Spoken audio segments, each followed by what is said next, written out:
Hello my dear students, हम Pankaj sir. आप देख रहे हैं क्लास 10 के ऑब्जेक्टिव के इस केमिस्ट्री सब्जेक्ट के ऑब्जेक्टिव में आप देख चुके हैं चैप्टर 1, चैप्टर 2, चैप्टर 3। मेरा एक सजेशन मानिए, आप जब भी मेरा वीडियो देखें तो प्लेलिस्ट के अनुसार देखें। प्लेलिस्ट में पूरे वीडियो पड़ा हुआ है, इसका लिंक डिस्क्रिप्शन में भी पड़ा हुआ है। आप पूरा मेरा वीडियो को जब भी देखें तो प्लेलिस्ट के अनुसार देखें और प्लेलिस्ट से ही लाइन बाय लाइन नोट्स के जैसा देखें। देखिए यहाँ पे यह एक प्रकार के चैप्टर नंबर 4 है और इसे हम बोलते हैं हाइड्रोकार्बन। और यह कार्बनिक यौगिक यानी कार्बन एवं इसके यौगिक के बारे में पढ़ना है, कंपाउंड के बारे में पढ़ना है, क्या होता है। चलिए, यह अच्छे से अच्छे समझ में थ्योरी पढ़ने के बाद बहुत बेहतरीन आता है। लेकिन थ्योरी नहीं पढ़े हैं तो आपको समझाने के लिए समझाया जाएगा, देखते हैं कितना तक पकड़ में आता है। अगर थ्योरी पढ़ लेते हैं आप तो थ्योरी पढ़ने के बाद बहुत बेटर आएगा, माने थ्योरी के अनुसार ही पूरे हैं। इधर जान लीजिए, मेरे क्लास में बहुत ही कम दिनों में लगभग 15 तारीख से स्टार्ट होने वाला है यह चैप्टर। जो लोग थ्योरी नहीं पढ़े हैं वो लोग यानी आकर के पढ़ सकते हैं, थ्योरी को यहाँ पे देख सकते हैं। देखिए आगे की ओर हम स्टार्टिंग करते हैं। क्वेश्चन क्या है?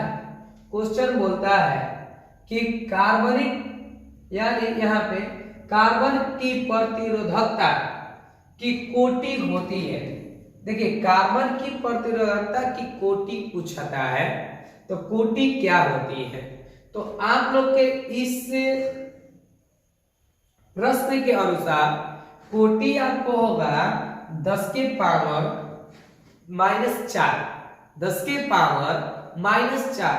यह आपका कोटि होगा कार्बन की प्रतिरोधकता की। कार्बन जो प्रतिरोधकता होता है, एक प्रकार के रेजिस्टेंस है, इसकी कोटि पूछ दिया है तो कोटि 10 के पावर -4 याद रखें। लेकिन एक्चुअल में कोटि होता है 53 गुणे 10 के पावर -3 एक्चुअल कोटि होता है। लेकिन यहाँ पे 10 के पावर -4 याद रखें। अगर यह ऑप्शन में आए तो 10 के पावर -4 ही मानना है। लेकिन अगर कोई और आ जाए तो उस समय आप लोग 53 वाला आ जाए तो 53 गुणे 10 के पावर -4 मान लेना है। देखिए इसको हम थीम को थोड़ा सा चेंज कर लेते हैं। यहाँ पे इस कलर में आपको अच्छा शायद दिखाई नहीं दे रहा है, इसको ब्लैक करते हैं।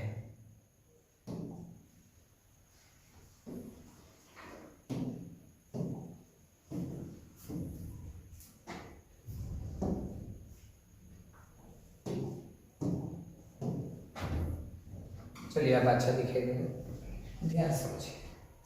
अब बोल रहा है नेक्स्ट क्वेश्चन कि इनमें ईथेन का अणु यानी आणविक सूत्र, ईथेन का आणविक सूत्र होता है C2H6। ईथेन का आणविक सूत्र C2H6 है। तो कह रहा है तो ठीक है, 6 गो सहसंयोजक बंधन है या 7 गो सहसंयोजक बंधन है, तो बंधन की संख्या बताना है। देखिए ईथेन की आपका अणु सूत्र होता है C2H6, C2H6 हो गया। इसके बंधन बताना है। देखिए कार्बन कार्बन, इसका यह आपका संरचना है। इस संरचना के आधार पे आपको गिन लेना है बंधन। तो 1 2 3 4 5 6 1 7 यानी सहसंयोजक की संख्या 7 होगा। This is a right answer. यहाँ पे हम लोग लगाएंगे 7, यहाँ से ले लेते हैं इस पे यानी लिखने के लिए। तो यहाँ पे this is a right answer 7 होगा। यह option number B. Option number B this is a right answer 7 ही होगा। यहाँ पे स्पष्ट रूप से आप देख सकते हैं कि 1 2 3 4 5 6 7। कोई दिक्कत नहीं, दिक्कत होनी चाहिए। आगे देखिए अब हम लोग देखते हैं क्वेश्चन नंबर 3। क्वेश्चन नंबर 3 कहता है कि जब एथेनॉल को सांद्र H2SO4 में, सांद्र माने गढ़ा H2SO4 के साथ गर्म किया जाता है तब बनता है। देखिए एथेनॉल का एक मतलब होता है कि C2H5OH और यह आपका H2SO4 के साथ मिल गया तो यह बनेगा C2H4 और प्लस बनेगा यहाँ पे एक हाइड्रोजन यहाँ से निकलेगा तो बनेगा H3SO4 और यह आपका एक ऑक्सीजन भी यहाँ से निकल जाएगा। हम H यानी H4 आप प्लस यहाँ पे हमारा H3SO5 का रूप लेता है, 5 के रूप में बनता है 3SO5 बनता है। तो दिस इज राइट आंसर। इसमें दिया है H2 यानी C2H4 this is right answer. Question number हमारा हो गया, यहाँ पे इसको इरेज कर लेते हैं। अब देखिए क्वेश्चन नंबर हमारा 4 क्या कहता है? 4 कहता है कि एसिटिक अम्ल का IUPAC नाम क्या होगा?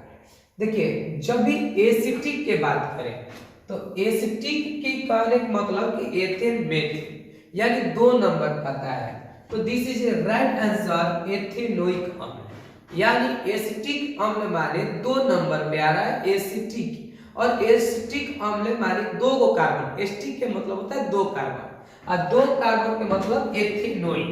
तो इसमें आपका कार्बोक्सिल समूह जुटा है और जहां पे कार्बोक्सिल समूह जुड़ जाए वहां पे नोइक जोड़ते हैं यानी वहां पे नोइक लिखते हैं।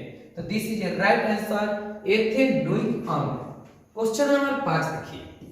क्वेश्चन नंबर 5 क्या कर रहा है माय डियर स्टूडेंट? ध्यान से देखिए क्वेश्चन नंबर 5 कह रहा है कि प्रोपेन का अणुसूत्र, जो प्रोपेन का अणुसूत्र है यही अणुसूत्र आपका C3 और H8 है तो इस समय C3H8 है प्रोपेन का अणुसूत्र।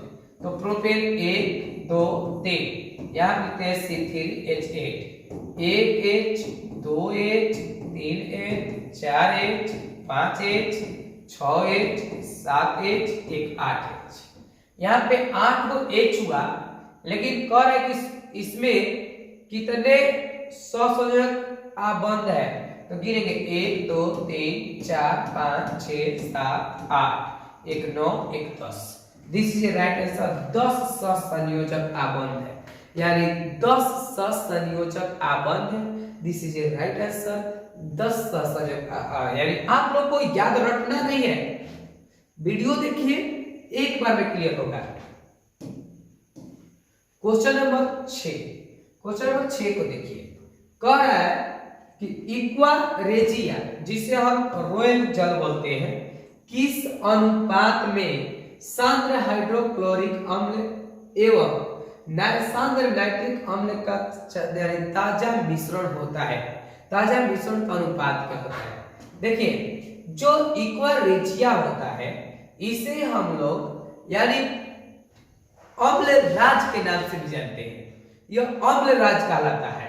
तो इसका अनुपात जो नाइट्रिक अम्ल होता है जिसे हम HNO3 कहते हैं HNO3 और आपका हाइड्रोक्लोरिक अम्ल जो है जिसे HCl कहते हैं यह HCl 1 भाग और E होता है 3 भाग, इसलिए अनुपात बनता है 3:1।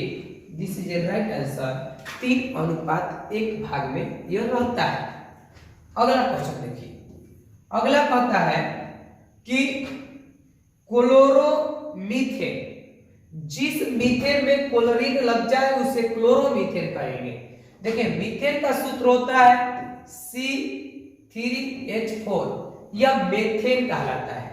लेकिन जब क्लोरीन के साथ यह अभिक्रिया HCl के साथ करे, देखिए यहाँ पे मान लीजिए CH4 है और यहाँ आपका Cl2 के साथ या HCl के साथ अभिक्रिया करे, तो जब HCl के साथ अभिक्रिया करेगा तो HCl के साथ अभिक्रिया करेगा तो क्या होगा? तो एक आपका C और आपका 3 गो H और 1 गो Cl इसके साथ जुड़ जाएगा एगो H है, इसमें से एक H2 बाहर निकल जाएगा। तो यहाँ पे यह आपका होता है जो इसे हम बोलते हैं क्लोरोमीथेन। कह रहा है कि क्लोरोमीथेन का सूत्र क्या होता है, तो क्लोरोमीथेन का this is right answer B, यह क्लोरोमीथेन का सूत्र है। एक बार फिर से देख लीजिए, मेथेन में जब हम HCl को जोड़ेंगे तो CH3Cl प्लस H2 बाहर निकलेगा, इसको हम पढ़ते हैं क्लोरोमीथेन। कोई दिक्कत? क्लोरीन को क्लोरो और मीथेन को मीथेन। क्वेश्चन नंबर 8 कहता है कि C6H8 का आणविक द्रव्यमान होता है। डियर स्टूडेंट, C6H8 है और इसका आणविक द्रव्यमान देखना है।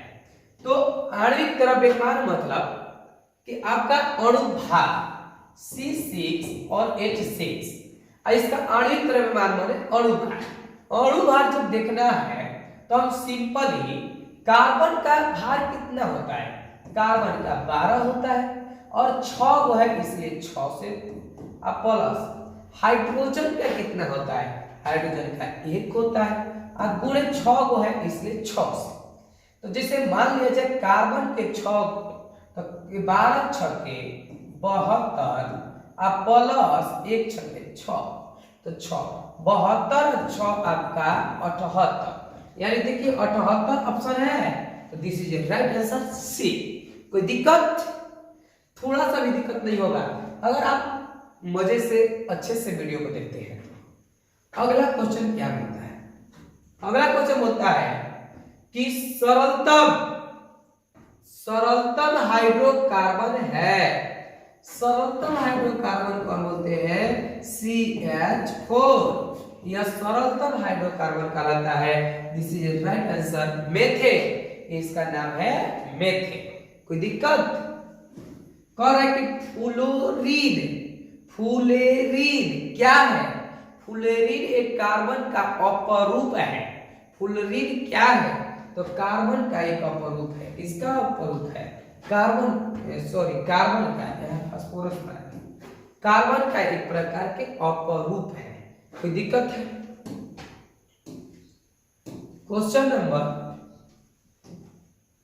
देखिए, क्वेश्चन नंबर यहां पे 11 कह रहा है कि एथिलीन में कार्बन कार्बन के बीच कितने आबंध मौजूद होते हैं, एथिलीन कह रहा है और कह रहा है कि एथिलीन में कार्बन कार्बन के बीच, देखिए एथिलीन जब कह दिया इसका मतलब कि डबल बॉन्ड की बात कह रहा है। जहां पे एथिलीन की बात कह दिया, इन आ जाए ओइजा डबल बॉन्ड, और जहां आइन के बात आ जाए ओइजा ट्रिपल बॉन्ड, वहां पे जो होगा हमारा ट्रिपल बॉन्ड, और जहां एन की बात आ जाए वहां पे सिंगल बॉन्ड। तो इकर एथिलीन लास्ट में पढ़िए क्या आ रहा है, इन। तो जहां पे इन आए डबल यानी कार्बन कार्बन के बीच हमारा डबल बॉन्ड कार्य करता है, यह डबल बॉन्ड लगता है, तो this is a right answer. यहाँ पे एथिलीन का 2 होगा, यानी बी ऑप्शन नंबर होगा। क्वेश्चन नंबर 12 देखते हैं। 12 कह रहा है कि इथेन में कितने सहसंयोजक आबंध है, कितने सहसंयोजक आबंध है। इथेन का सूत्र होता है C2H4, तो C2H4 में आबंध देखना है सहसंयोजक, तो पहले इसका संरचना बनाइए। डबल बॉन्ड C, यहाँ पे हो जाएगा आपका 4 यानी एक H, यानी आबंध गिनी 1 2 3 4 5 6, यानी आबंधों की संख्या 6। This is a right answer 6। Question number 13 कह रहा है कि मीथेन में कितने सहसंयोजक आबंध है। मीथेन बोला है तो मीथेन का सूत्र होता है CH4, यानी CH4, तो 4 के लिए देखिए तो यहाँ पे 4 को हाइड्रोजन लग जाएगा, तो आपका सहसंयोजक की संख्या 4 होगा। 1 2 3 4, यानी सहसंयोजक संख्या कितनी हो जाएगी, 4 हो जाएगी। अब क्वेश्चन नंबर 14 14 पर है कि नाइट्रोजन अणु में कितने सहसंयोजक बंधन होते हैं। तो नाइट्रोजन अणु की बात कर रहा है और नाइट्रोजन बोल रहा है कि कितने सहसंयोजक अणु होते हैं। तो डियर स्टूडेंट, जब ऐसा बात आ जाए कि नाइट्रोजन में कितने सहसंयोजक, तो पहले नाइट्रोजन को देखिए। जब भी नाइट्रोजन बनाएगा तो ट्रिपल बॉन्ड बनाता है, क्योंकि यह नाइट्रोजन है और नाइट्रोजन का परमाणु संख्या होता है 7। तो जब परमाणु संख्या होता है 7, तो 7 होता है इसका इलेक्ट्रॉनिक विन्यास कीजिए 1s2 2s2 2p3। तो इसके बाहर पक्ष में देखिए कौ इलेक्ट्रॉन है, तो 3 गो है। तो इसका मतलब p कक्ष में 3 गो है, तो बंधन कौ बनाएगा, तो यहाँ पे बंधन हमारा 3 गो बनाएगा। तो जब 3 को बनाएगा तो यहाँ पे हमारा दिस इज राइट आंसर 3 को सहसंयोजक बंधन हो, ऐसे भी समझ सकते हैं। अन्यथा आप कोई भी नाइट्रोजन के ले लीजिए, देखिए NH3 होता है इसका, तो कौ नाइट्रोजन हाइड्रोजन बन रखा है, 3 गो रखा है, एक और मतलब 3 गो बंध बनाता है, ऐसे भी 3 होगा आंसर। नहीं समझ में आया सर। अब देखिए क्वेश्चन नंबर हमारा 15 क्या बोलता है, क्वेश्चन 15 की CnH2a प्लस 2 किसका अणु सूत्र है, ध्यान से सीखिएगा। कह रहा है कि CnH2a प्लस 2, अगर ऐसा बताए तो कहेंगे हम लोग एल्कीन का है। किसका अणु सूत्र है, एल्कीन का। तो दिस इज राइट आंसर यहाँ पे एल्केन। लेकिन अगर पूछ दिया जाए कि CnH2n किसका है, तो इसको बोल रहा है एल्कीन के। किसका बोल रहा है, एल्कीन के। अगर बात CnH2n माइनस 2 आ जाए, CnH2n माइनस 2 आ जाए, तो यहाँ पे बोल रहा है एल्काइन का। एल्काइन का क्या बोल रहा है, एल्काइन का। तो यहाँ पे जहां माइनस हो आई, जैसे कहते हैं नेताई, वैसे बोलना है आई।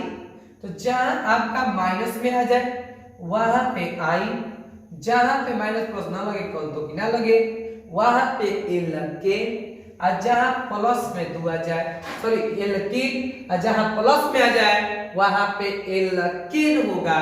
This is a right answer, this is a right answer. यही आपका सी होगा। कभी नहीं भूलेंगे, कभी न भूलने वाले सवाल के साथ आप मिल रहिए। क्वेश्चन नंबर 16 करेक्ट निम्नलिखित में कौन एरोमेटिक यानी एरोमेटिक लिखना चाहिए यहाँ पे, एरोमेटिक हाइड्रोकार्बन है। देखिए एक होता है एलिफैटिक, एक होता है एरोमेटिक। एलिफैटिक क्या है, एरोमेटिक क्या है। जैसे यहाँ पे कार्बन कार्बन कार्बन मान लीजिए CH के साथ आए थे, CH3 CH2 CH2 CH3, यह आपकी खुली श्रृंखला है। तो जब खुली श्रृंखला हो तो एलिफैटिक क्या होगा, एलिफैटिक। लेकिन यही carbon carbon carbon carbon carbon आपका कार्बन कार्बन यह कार्बन इस तरह से जुड़ा हो, हम अच्छा सुंदर बना सकते हैं। यही काम कर सकते हैं सुंदरता के साथ। कार्बन कार्बन कार्बन कार्बन, इसके सीधे में रख लीजिए carbon carbon carbon, double bond एक एक के छोड़ कर लगा दीजिए। यह देखिए बंद श्रृंखला है। तो जब बंद श्रृंखला के रूप में हो तो इसको हम एरोमेटिक बोलते हैं, और जिसका खुली श्रृंखला हो उसको हम एलिफैटिक बोलते हैं। देखिए CH4 अकेले CH3 तो बंद हो नहीं सकता, आपका C2H4 का भी यानी बंद नहीं हो सकता, और C3 का भी बंद नहीं हो सकता। यह बंद नहीं होता है 8 गो कार्बन जब जुड़ाना है तो तो 8 गो कार्बन कभी नहीं जुड़ सकता है बंद आकृति में। अगर यहाँ पे अगर कहेंगे सर जी सी तो 3 गो पर बन जाएगा बंद, एगो सी एगो सी एगो सी एगो सी, तो यहाँ पे एक सी तो जुड़ जाएंगे, लेकिन यहाँ पे आपका 8 गो हाइड्रोजन नहीं जुड़ पाएगा। जो 8 गो हाइड्रोजन है ये 8 गो हाइड्रोजन नहीं जुड़ पाएगा। इसमें क्या है कि बंधन पूरा भी करेगा और 8 हाइड्रोजन भी पूरा करेगा, 6 गो हाइड्रोजन भी पूरा करेगा। देखिए एक कार्बन आपके 4 बंधन पूरा करते हैं। देखिए यह कार्बन 3 गो बंधन पूरा कर चुके हैं, तो 3 गो कर चुके हैं, तो एक और रख दीजिए हाइड्रोजन, एक और रख दीजिए, एक और रख दीजिए, एक नीचे रख दीजिए, एक बगल में रख दीजिए। यह आपका 6 गो हाइड्रोजन और 6 गो कार्बन। तो जिसका 6 गो हाइड्रोजन और 6 गो कार्बन है उसको हम क्या बोलेंगे, एरोमेटिक यानी बंद श्रृंखला। इतना याद रखें कि हम इसको बंद श्रृंखला बोलते हैं और यह बंद श्रृंखला कहलाता है। क्वेश्चन नंबर 17 क्या कहता है, ध्यान से सुनिए। कहता है हाइड्रोकार्बन, कार्बन हाइड्रोजन के संयोग को कहते हैं, यानी संयोग। फिर से देखें क्वेश्चन नंबर 17। क्वेश्चन नंबर 17 को हम देखते हैं कि कार्बन हाइड्रोजन के संयोग कर बनता है। तो संयोग करके क्या बनता है, तो संयोग करके जब कार्बन हाइड्रोजन से मिलकर बनेगा तो हाइड्रोकार्बन बनेगा। क्या बनेगा, hydrocarbon. This is a right answer B, hydrocarbon के रूप में बनता है, यह हाइड्रोकार्बन कहलाता है। अब हम लोग 16 नंबर तक देखें, 17 नंबर देखिए, 17 नंबर क्या है। 17 नंबर कहता है कि कार्बोक्सिल समूह कौन है। देखिए जहां कार्बोक्सिल बात करते हैं कि कार्बोक्सिल समूह कहा है, तो वहां पे हम लोग मारेंगे COOH, इसको हम बोलते हैं कार्बोक्सिल समूह। लेकिन जहां पे हमारा कार्बोनिल कहते हैं कि कार्बोनिल समूह क्या है, तो वहां पे हम CHO कहेंगे, लेकिन यहाँ कार्बोक्सिल बोला है, तो this is a right answer B. कब, जब कार्बोक्सिल बोलेगा तो। अगर कह देता कार्बोनिल क्या है, तो कार्बोनिल के अंतर्गत कार्बोनिल बोलता है, तो यहाँ पे हम लोग CHO को मारते हैं, लेकिन कार्बोक्सिल बोला है, तो this is right answer B. अब देखिए क्वेश्चन नंबर 19 का एक ऑक्सीजन के 2 परमाणुओं के बीच कितने आबंध पाए जाते हैं। यानी ऑक्सीजन के 2 परमाणु हैं, ध्यान समझिए, ऑक्सीजन के 2 परमाणु को O2 बोलते हैं। 2 परमाणुओं के बीच कितने आबंध पाए जाते हैं। देखिए ऑक्सीजन जो होते हैं इनका परमाणु संख्या 8 होता है। इनका जब इलेक्ट्रॉनिक विन्यास कीजिएगा तो बनेगा 2 और 6, यानी बाह्यतम कक्ष में 6 इलेक्ट्रॉन प्रवेश करते हैं, बाह्यतम कक्ष में 6 इलेक्ट्रॉन होते हैं। लेकिन आप जरा बताएं कि कोई भी संसार के तत्व जब 6 को रख ले हैं तो 8 को रखना चाहता है। 6 तत्व अगर रख ले है, 6 तत्व नहीं इलेक्ट्रॉन, तो कोई भी तत्व अपने अष्टक पूरा करने के लिए 8 इलेक्ट्रॉन रखना चाहता है। तो 8 इलेक्ट्रॉन रखना चाहता है तो 2 को यहां ले लेगा और 2 को यहां ले लेगा, यानी ऑक्सीजन डबल बॉन्ड ऑक्सीजन। तो यहां पे this is a right answer B, यानी 2 आबंध बनाते हैं। देख लीजिए, 1 आबंध 1 आबंध 2। एक आबंध कितने इलेक्ट्रॉन से बनते हैं, क्वेश्चन ऐसे भी पूछता है कि एक आबंध कितने इलेक्ट्रॉन, एक आबंध के लिए कितने इलेक्ट्रॉन की आवश्यकता है। तो एक आबंध के लिए 2 इलेक्ट्रॉनों की आवश्यकता है। 2 इलेक्ट्रॉन मिलके, देखिए एक यहां से और एक यहां से, 2 इलेक्ट्रॉन मिलके एक आबंध बनाते हैं। तो ऑक्सीजन परमाणु में कितने आबंध चाहिए, तो 2 बनता है ऑक्सीजन परमाणु। अगला कह रहा है कि जल में, साफ बोल रहा है कि जल में हाइड्रोजन तथा ऑक्सीजन के परमाणुओं का अनुपात है। देखिए जब भी जल की बात का है तो जल का एक ही सूत्र होता है H2O। चाहे किसी प्रकार के जल का सूत्र होगा H2। डियर स्टूडेंट, जब जल के सूत्र होता है H2O, तो यहां पे बोला है ना कि परमाणुओं के अनुपात बताएं। तो परमाणु इसमें कौन हाइड्रोजन परमाणु है? 2। और ऑक्सीजन परमाणु कौन है? 1। तो परमाणुओं का अनुपात कितना होगा? 2:1। लेकिन अगर कह देता कि इनके द्रव्यमानों के अनुपात बताएं, इनके मात्राओं के अनुपात बताएं, तो 1:8 होता है। कैसे? हाइड्रोजन के 2 गो, ऑक्सीजन का 16 गो द्रव्यमान होते हैं। एक ऑक्सीजन में 16 गो, हाइड्रोजन में 1 गो, तो 2 हाइड्रोजन से 2, तो कट के बनेगा 1:8। जब द्रव्यमान या मात्रा को पूछे 1:8, लेकिन जब परमाणु को पूछ दे तो 2:1। इससे 21 नंबर है। निम्नलिखित में कौन युग्म समवायी है? देखिए, समवायी के मतलब क्या होता है? समवायी की बात समझते हैं। समवायी कहने का अर्थ होता है, इसको ऊपर करते हैं कि किसी भी तत्व के या कोई भी मान लिया जाए यौगिक है, उस यौगिक के वैसे अणुसूत्र जिसका अणुसूत्र एक ही हो लेकिन संरचना सूत्र अलग अलग हो जाए, उसका भौतिक गुण और रासायनिक गुण अलग अलग हो जाए।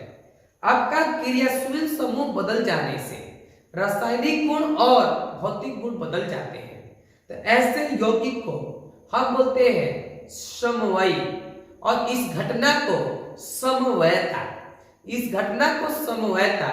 और इस प्रकार के यौगिक को जिसका, जैसे देखिए ध्यान से, यहाँ पे मान लीजिए हम एक बात समझाएं। यहाँ पे मान लिया जाए CH3 है और CH2 है, और यहाँ CH2 है, मान लिया जाए 2 है, और यहाँ CH3 है, CH2। एक A भी हमारा, लेकिन यहाँ पे CH3 है, CH2 है और CH3, एक हमारा ऐसे आ गया है CH3। ठीक, कोई दिक्कत वाली बात नहीं है। तो एक यहां से हाइड्रोजन कम हो जाएगा, एक इसमें आ जाएगा।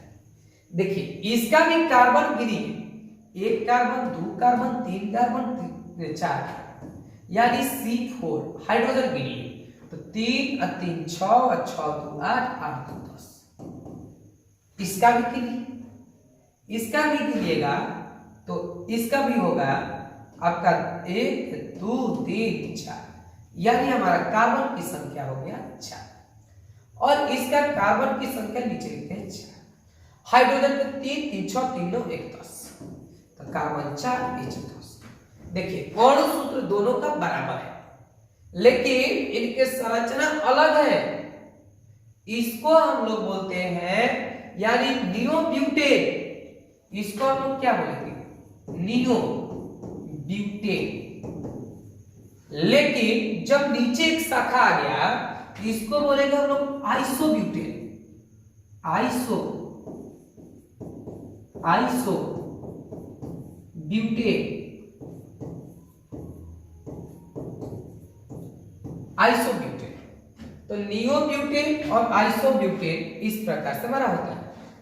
तो इसका भौतिक गुण, रासायनिक गुण अलग हो गया, इसका भौतिक गुण, रासायनिक गुण अलग हो गया।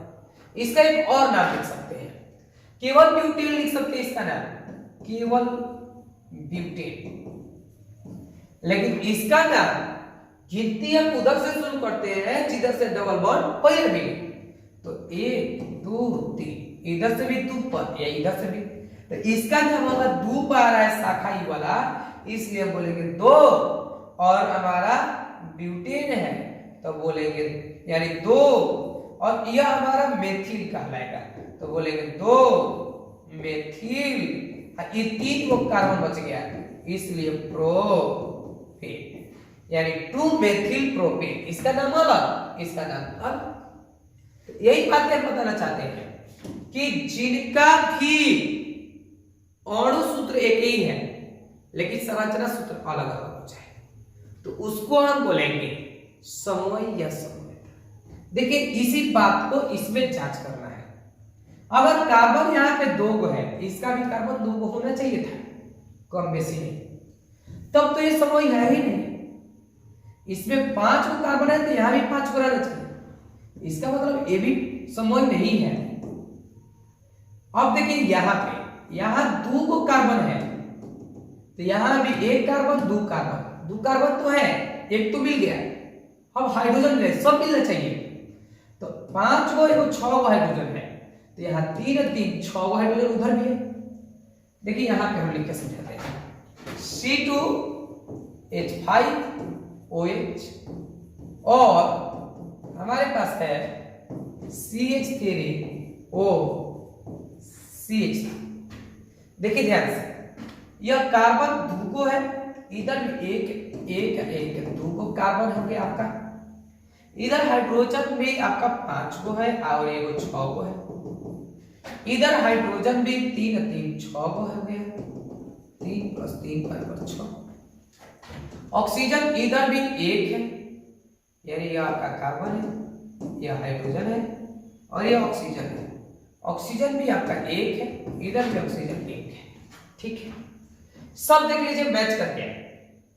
इसका मतलब कि इस प्रकार के यौगिक का नाम है C2H6O, इसका भी C2H6O इसका भी लिख सकते हैं, लेकिन इसका थोड़ा सा इधर उधर चेंजिंग करने के कारण देखिए कितना बड़ा इफेक्ट पड़ा है। C सिंगल बॉन्ड C और यहाँ पे OH, यह आपका 5 गो हाइड्रोजन है, हाइड्रोजन लगा लीजिए। यह जो बना इसको एल्कोहल ग्रुप कहेंगे, यह एल्कोहल समूह का है, लेकिन यह जो बना आपका मान लीजिए यहां बनाते हैं C triple bond O triple. यह जो बना है यह एक प्रकार के हमारा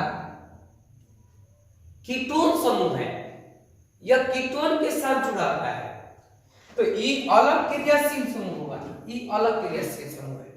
और जिसका क्रियाशील समूह बदल जाए इसका मतलब यही है कि वह जो यौगिक है उसके भौतिक गुण और रासायनिक गुण बदल चुका है, भले सूत्र एक ही है। तो समवायी के रूप में जो काम कर रहा है असलियत में जो काम कर रहा है उसका नाम है C। This is right answer C। देख लीजिए इसमें भी कार्बन की मात्रा बराबर नहीं है ना हाइड्रोजन की मात्रा बराबर है, इसलिए समूह नहीं हो सकता, समूह नहीं है। क्वेश्चन नंबर हमारा 22 देखिए क्या कर रहा है।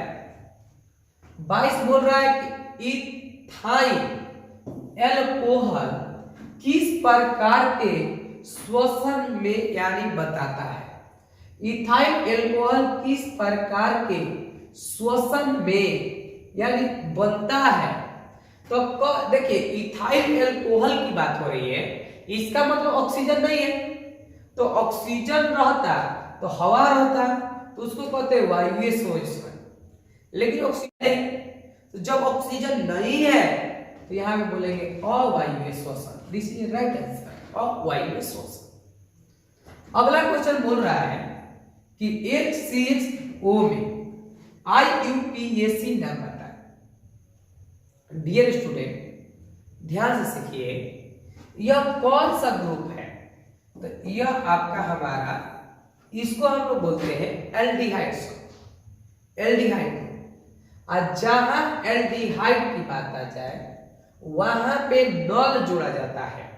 जैसे मेथेन में जब CHO जोड़िएगा तो इसे बोलिएगा, यानी जिसमें CHO जोड़ दीजिएगा इसका नाम होगा मेथेनल, एथेनल, प्रोपेनल, ब्यूटेनल, हेक्सेनल।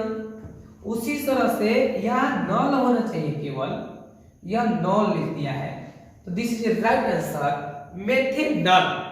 इसका CHO आ जाए तो यह एक प्रकार के हमारा एल्डिहाइड ही समूह है, और जहां पे एल्डिहाइड समूह लगे वहां पे हम लोग CHO में नल जोड़ते हैं, और जहां पे कार्बोक्सिल समूह लग जाए वहां पे हम लोग यानी एथेनोइक अम्ल जोड़ते हैं। इसलिए अगर इस COOH ऐसे कह देते हैं तो हम बोलते हैं मेथेनोइक, लेकिन CHO बोला है, इसके साथ एक हाइड्रोजन जुड़ा है, मतलब एक हाइड्रोजन बंधन बनाया है, तो इसको मेथेन बोला। कोई दिक्कत नहीं। क्वेश्चन नंबर 24 क्या कह रहा है कि निम्न में से किस हाइड्रोकार्बन के 3 आबंध होते हैं? 3 आबंध मैंने बताया। देखिए जो पूरा बंधन बनाएंगे वो 3 आबंध होंगे, जो फ्लो करेंगे CnH2n-2 के रूल के, तो वह आपका 3 बंधन बनाएगा। जांच कर लीजिए इसके, इसमें एक है तो यार ये तो होगा ही नहीं, होगा आपका हाइड्रोजन 4 है, इसका जोड़िए। जब कार्बन 2 होगा तो ऑक्सीजन 2 - 2, इसका मतलब कार्बन 2 4 2 लिखे 4 4 में 2 इतना होना चाहिए था। इसका मतलब कि ट्रिपल बॉन्ड इसमें नहीं बनेगा, ये इस सूत्र को जो रूल का फ्लो करेगा वो उसी का बनेगा। अगला देखिए ध्यान से, अगला क्वेश्चन है C3 को है, C3 H3 के हिसाब से यहाँ N के जगह पर 3 रखिए -2, तो C3 के 9 और 9 में 2 घटाइएगा 6, C3 के 9 और 9 में 2 घटाइएगा तो 6 आ जाएगा। तो यहाँ पे 3 और C3 के 9, सॉरी यहाँ पे सूत्र गलती लिख दिए, CnH2n होता है तो C आपका हो गया 3। अच्छा यहाँ पे देखिए 2 लिखा है, हम 3 लिख देते, इसे तितरी के 9 पढ़ रहे थे, तो यहाँ पे लिखना है 2 × 3 और -2, तब बनेगा C3 3 दूना का 6 और 6 में 2 बनाएगा 4, यानी यह नियम का पालन की है, इसलिए this is a right answer. 3 पे भी बनाया है, 8 दिया है, इसका मतलब नियम का पालन नहीं कर रहा है, तो जो नियम का पालन करेगा वो आपका 3 बंधन बनाएगा। कोई दिक्कत नहीं? दिक्कत हो रही? यही रूल है पढ़ने की, इच्छा शक्ति से पढ़े, मन से पढ़े, बहुत समझ में आएगा बेहतर से। देखिए ध्यान से, क्वेश्चन बोलता है कार्बोनिल ग्रुप को सूचित किया जाता है। देखिए कार्बोनिल कह दिया, इसका मतलब CO की बात करें, ध्यान से समझिएगा। एक है हमारा CHO, एक है CO, एक है COH और एक है O। इसका मतलब एल्डिहाइड फिक्स है, और E कह रहा है कार्बोनिल, तो इसका मतलब कार्बोनिल और इसका मतलब कार्बोक्सिल। कार्बोनिल कहा है और कार्बोक्सिल में अंतर है, तो कार्बोनिल जब कह दिया तो कार्बोनिल यही हो जाएगा, और कार्बोक्सिल अगर सील कह देता, नील के जगह खाली सील कह देता तो ई मानते हम लोग, ठीक है। और इसको ईथर बोलते हैं, इसको क्या बोलते हैं? ईथर बोलते हैं। तो this is a right answer B, यानी हमारा कार्बोनिल समूह CO को यानी करता है confirm, this is a right answer. देखिए कोई दिक्कत नहीं होता, अगर मन से जो पढ़े उनके लिए ही तो पढ़ाई बनाया गया है। जो मन से नहीं पढ़े, मन के हारे हार है, मन के जीते जीत। अगर मन में हार लेके हमारे बस की बातें नहीं है तो नहीं है, अगर मन में ठान लिए कि नहीं हम ही हैं इसके लिए, तो ठान लिए तो यह आपका ही, कोई दिक्कत नहीं। क्वेश्चन नंबर हमारा 27 नहीं 26 कह रहा है कि मेथेनॉल का क्रियाशील समूह है। देखिए जहां भी IUPAC आप नाम में नॉल आए, जैसे मेथेनॉल, एथेनॉल होगा, मेथेनॉल होगा, प्रोपेनॉल होगा, तो जहां भी नॉल की बात आ गए वहां पे आपका एल्कोहल समूह लगा है, और जहां पे नॉल की बात आ जाए वहां पे CHO एल्डिहाइड समूह लगा है। नॉल है तो CHO है, अगर नॉल है तो आपका CO है, अगर मेथेनोइक है तो COOH है। आपका थ्योरी के क्लास में ये सारी चीजें बताई जाती हैं, सब कुछ आपको आएगा। तो मेथेनॉल कौन है, सॉरी एथेनॉल, तो एथेनॉल का क्रियाशील मूलक कौन है, तो एथेनॉल में अल्कोहल जुड़ता है। दारू जिसे हम कहते हैं, दारू में अल्कोहल ही रहता है, उसका रासायनिक, दारू का रासायनिक भाषा में अल्कोहल हम लोग कहते हैं। This is right answer A. कहता है अगला, इथाइल अल्कोहल का अणु सूत्र होता है। तो इथाइल अल्कोहल का अणु सूत्र क्या है, तो इथाइल, देखिए अल्कोहल नहीं लिखा होता है तो इथेनॉल लिखता है, लेकिन अल्कोहल लिख दिया है इसलिए इथेनॉल नहीं लिखेगा। तो इसमें कह रहा है कि इथाइल, इथाइल के लिए दू होता है कार्बन, दू को पहले मिथाइल और तब इथाइल, तो C2H5OH होता है मीथेन, मिथाइल अल्कोहल का, तो C2H5OH, this is right answer. Question number 28 क्या बोलता है, डियर स्टूडेंट माइंड में डालिए, यह जो प्रतियोगिता हो रहा है आपके लिए हो रहा है, आपके बिहार बोर्ड में नंबर लाने के लिए हो रहा है, बिहार बोर्ड में नंबर कमाने के लिए हो रहा है। देखिए मैं औरों की तरह केवल टिक नहीं मार रहा हूं कि इसका यह होगा, इसका यह होगा, इसका, हर चीज का सॉल्यूशन दे रहा हूं। सॉल्यूशन देने के मतलब टाइम कितना भी लगे, मैं आराम से इसलिए पढ़ा रहा हूं ताकि आप सक्सेस हो सके। मेरा टाइम बर्बाद हो तो हो, लेकिन एक टाइम से ज्यादा वैल्यू है आपका सक्सेस होना।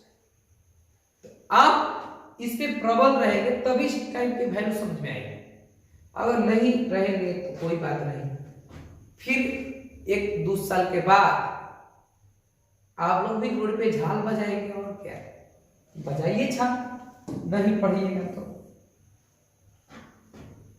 कह रहा है कि निम्न में से कौन संतृप्त हाइड्रोकार्बन है, निम्न में से कौन संतृप्त हाइड्रोकार्बन है। संतृप्त कहने का मतलब है कि जो सिंगल बॉन्ड बनाए, डबल और ट्रिपल बॉन्ड न बनाए, वह संतृप्त हाइड्रोकार्बन होता है। तो देखिए जो इस रूल पे कार्य करता है, CnH2n, यहां लिखते हैं CnH2n+2, यह सिंगल और बनाते हैं। जो CnH2n पर कार्य करता है डबल बॉन्ड, और CnH2n-2, तो यह ट्रिपल। अब समझिए यह 2 गुना है, C 2 को H 2 गुना हो जाना चाहिए, 2 दूनी के 4, यानी डबल बॉन्ड पर काम, संतृप्त नहीं है। ये 2 को हम असंतृप्त और इसको बोलते हैं संतृप्त। इसमें देखिए ध्यान से, संतृप्त यहां पे है, कह रहा है कि C3 और 3 गुना के 6, तो यह भी आपका संतृप्त नहीं है। 2 और 2 दूनी के 4 और 4 और 2 6, यानी 2 ज्यादा होना चाहिए। देखिए इस रूल पे फ्लो कर रहा है, 2 नंबर ज्यादा है। कार्बन जितना हो, कार्बन से जिसका ऑक्सीजन 2 को ज्यादा है उस संतृप्त, और जिसका बराबर या कम है वो असंतृप्त। तो यहां पे this is right answer C. Carbon 2 को, हाइड्रोजन 2 को ज्यादा है, 2 दूनी के 4 गुणा करने के बाद 2 से 2 जोड़ना है, तो देख लीजिए 2 दूनी के 4 और 4 दूनी 6, कोई दिक्कत, यानी 2 गुना से भी 2 ज्यादा हो, ऐसे। क्वेश्चन नंबर 29, निम्नलिखित में कौन सबसे कम अभिक्रियाशील है। करेक्ट, निम्नलिखित में कौन सबसे कम अभिक्रियाशील है। तो आपका जो यहां पे न तो मेथेन क्रियाशील समूह कम होता है और न ही प्रोपेन होता है। यहां पे सबसे कम जो क्रियाशील समूह है उसका नाम है एथीन।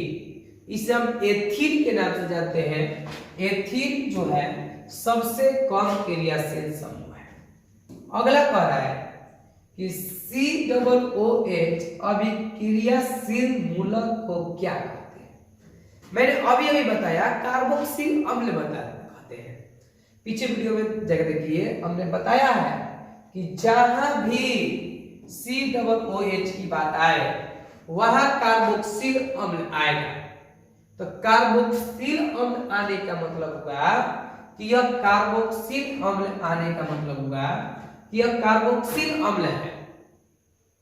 कार्बोक्सिल अम्ल जब है तो कार्बोक्सिल कहीं लिखा नहीं है, खाली अधवा दबा दिया है अम्ल, इसमें अधे में मारेंगे। दिस इज राइट आंसर अम्ल, क्योंकि यह एक अम्ल है। क्वेश्चन नंबर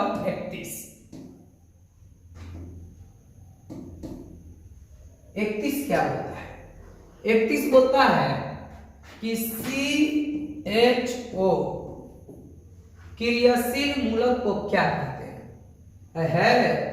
CHO को क्या कहते हैं? अभी हमने बताया एल्डिहाइड कहते हैं।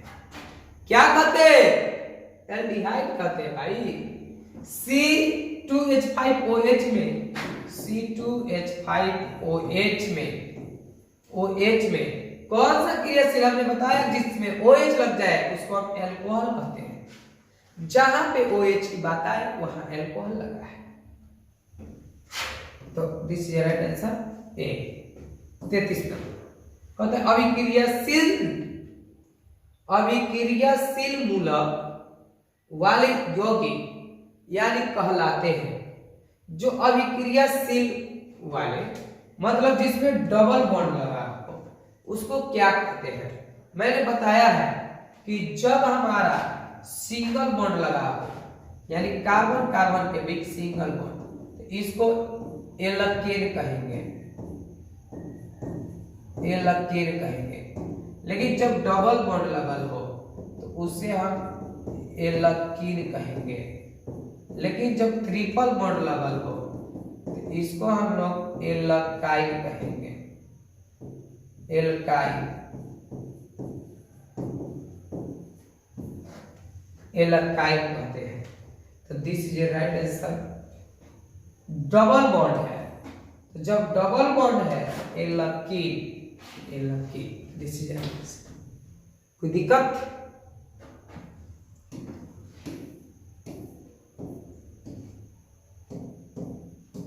देखिए क्वेश्चन नंबर आगे देखते हैं 34। 33 तक देख चुके,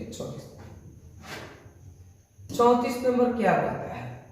34 नंबर क्वेश्चन बोलता है कि निम्न में कौन यौगिक NaHCO3 के संतृप्त जलीय विलयन के साथ अभिक्रिया करके फरफरादाहट के साथ CO2 गैस मुक्त करता है। CO2 गैस मुक्त करता है कह रहा है। तो CO2 गैस मुक्त करने का मतलब होता है, CO2 गैस मुक्त करने का मतलब इसमें कौन सा मिलाया जाता है जो कि CO2 गैस मुक्त करता है? तो इसका नाम होता है एथेनोइक अम्ल। This is a right answer. Ethanoic अम्ल को मिलाने से होता है।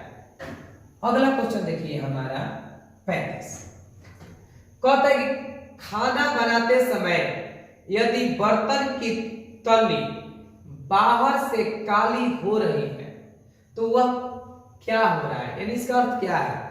इसका मतलब है कि ईंधन का पूरी तरह से दहन नहीं हो रहा है। ये इसका मतलब पूरी तरह से जल नहीं रहा है, वह नहीं जल रहा है तो कालिक हो रहा है। ग्लूकोज का सूत्र होता है तो C6H12O6। की दुनिया का हर आदमी जानते होंगे, पढ़ने वाले छुआ में भी जानता है कि ग्लूकोज का अणु सूत्र क्या होता है। ग्लूकोज का अणु सूत्र होता है C6H12O6। क्वेश्चन नंबर हमारा देखते हैं 37 नंबर। कैल्शियम कार्बाइड जल के साथ अभिक्रिया करके देता है। तो जल के साथ यह अभिक्रिया करता है तो एथाइन देता है। This is a right answer, ethyne. अगला देखिए कह रहा है कि पेंटेन पेंटेन जिसका अणु सूत्र C5 और H12 होता है उस संरचना के समूह संभव है। देखिए जिसका C5 और H12 होता है इसका संरचना बना के देखते हैं कितने तरह से बन सकता है।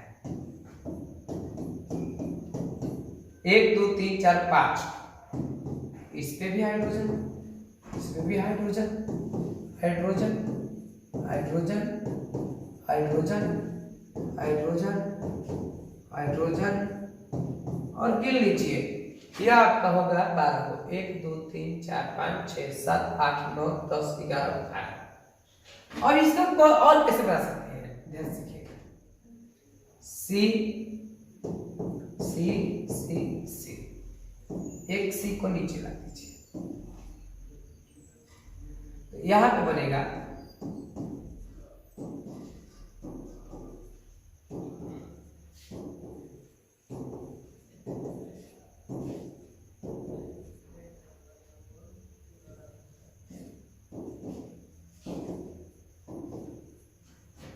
देखिए उसका सूत्र जो है यही सूत्र इसका भी है। एक और बनेगा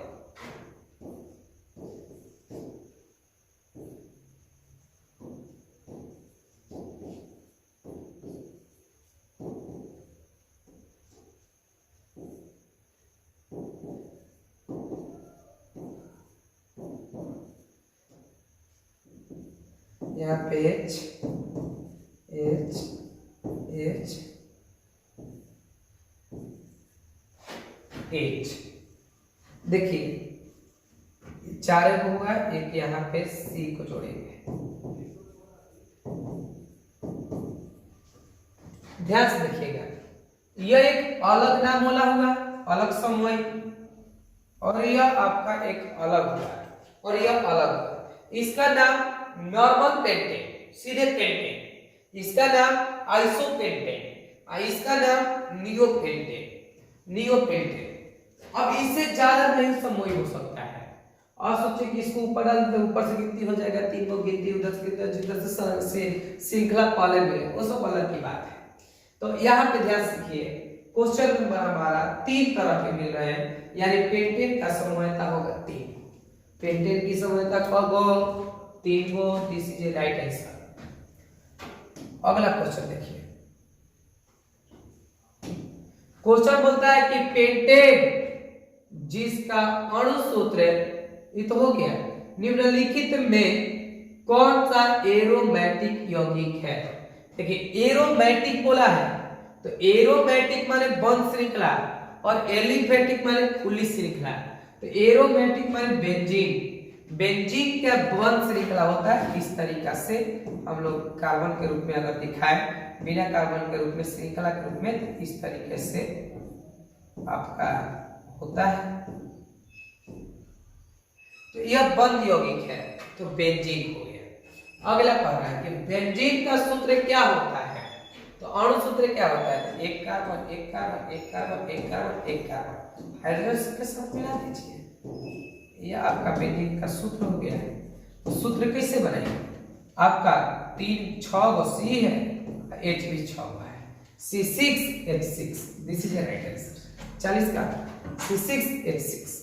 कोई दिक्कत? देखिए वीडियो बहुत लंबा हो जा रहा है इसलिए 40 नंबर क्वेश्चन पर।